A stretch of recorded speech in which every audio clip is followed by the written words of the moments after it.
Joli coup de filet dans les territoires de Ouacha. Le ministre national des Mines, son Excellence Louis Ouatoum Kabamba, accompagné du gouverneur du Haut-Ouélé, des députés nationaux et du Conseil provincial de sécurité, a conduit une opération de terrain ayant abouti au démantèlement d'un réseau de ressortissants chinois exploitant illicitement de l'or avec des engins lourds dans une concession située sur le permis minier appartenant à Kibali Gold Mine au village Gatanga. Là où ça part, personne ne sait. Là, ils vendent, personne ne sait. Mais chaque jour, ils sont là à faire ça. Et les sites, comme vous le voyez ici, il y en a 10 dans le permis de Kibali. Il y en a 10.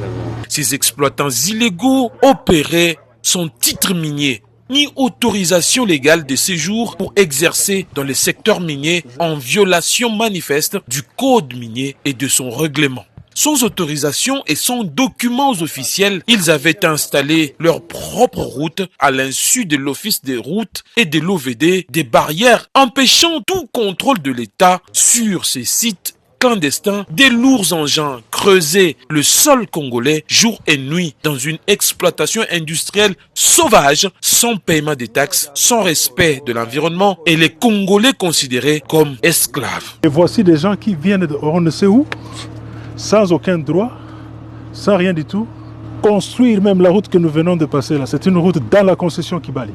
Face à ce scandale, le ministre des Mines n'a pas tardé. Sur instruction directe, il a ordonné l'arrestation immédiate des auteurs de cette exploitation illégale, la saisie de tous les engins et matériels utilisés illégalement par les ressortissants interpellés, l'arrêt total de l'activité sur les sites concernés. On